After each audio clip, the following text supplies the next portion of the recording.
I want to take the opportunity on behalf of the wider JCF to offer our condolences to the victims of the five victims of this senseless murder that took place last night, 2 incidents that we believe are related.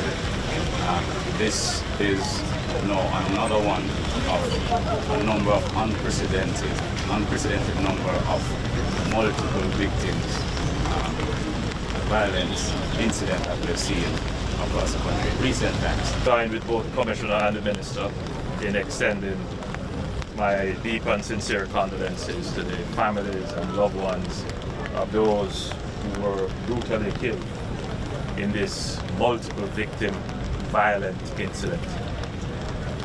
We are very disturbed by this. We take careful note of the change in the nature of homicides in Jamaica.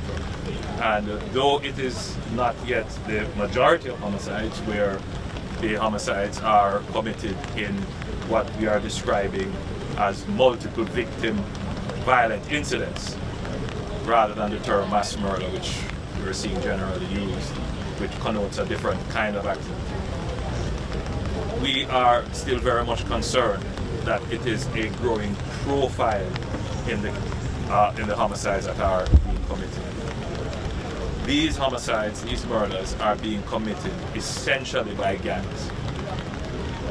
Now, whilst the police have not definitively concluded in this specific instance that it is a gang-related matter, from what we are seeing so far, it is highly likely that it is a gang-related matter. For 5 persons to die within less than 15 minutes of each incident occurring, and the nature of how it happened. This is a bar with an outdoor area for entertainment. Jamaicans all over, we gather, we sit around a domino table, we have fun. You know, this is how we socialize. And for someone or a group of persons to believe that it is, you know, okay to just walk up onto the street side and shoot innocent persons, that from all intents and purposes so far, what the police have concluded is that none of these persons here were necessarily involved in any gang activity. It is inexplicable. It is dastardly, and it should never, ever be accepted or normalized in the society. And that is what we are grappling with, Commissioner, when we try to deal with gangs. So we have eroded many gangs, we have eradicated many of them, we have degraded many of them, but there is still a core that are being protected in communities, they live in communities, they have made themselves almost invisible to the community, but they are there. And it is important that the communities realize that at any time they can raise their ugly heads, they can rise the guns as they call it, and commit these kinds of acts. And we have seen this over and over again in communities all around. Communities that have been peaceful for a long time, communities where there are no problems, communities where all the gang members are, you know, the good guys, essentially. And then all of a sudden, you see that they have the capability to deploy violence. We have to deal with this, and we will deal with this. We will not relent in degrading, eradicating, and eliminating gangs and gang members. And I want to be absolutely clear on this. I've given a policy directive that these multiple victim violent incidents must be dealt with specially. We're going to make the necessary change in laws to deal with them. We consider them acts of terror, and we are examining the law to see what other penalties, what other deterrents can be placed in the law to prevent criminals and criminal-minded people in gangs to commit these kinds of acts. But in the interim, in the meantime, from an operational perspective, the police can mobilize resources to deal with the problem. as we have done in Cherry Tree Lane, in Warwicker Hills, in Point Hill, and in the other areas in which this has happened. So the persons who committed this act, mark my words, you will be found. And as I've said before, I'll say it again, you will either meet a judge or you will meet your maker.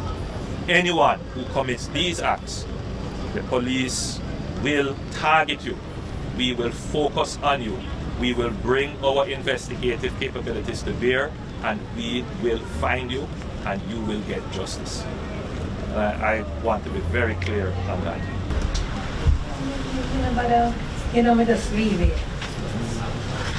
But Prime Minister and the others, let me tell you something. You see these children, you see anything them hold on to, you can hardly divert them. Because I try my best. Me and the father take him to DC Pastor College and I spent 1 year. And I ever acquired, me say we want you was to come read sports like them dive on the TV or do something, the sports things. But mommy and gesticulate and talk but mommy they love the music and this and that. And you see some manifest feeling. And if they want to be a police, and I'm making not be the police, They say you have to put your ear, you're going to the police force, then will Rasta. And he said, Mommy, you can't put your ear in and look both. Oh God. But deep down, Prime Minister, I don't know what doing it, but I just doing it. I came here to deliver my deep and sincere condolences, which I'm still giving you my sincere condolences. So we are monitoring it closely, and we will get justice to you, and all those who are involved, they will be brought to justice.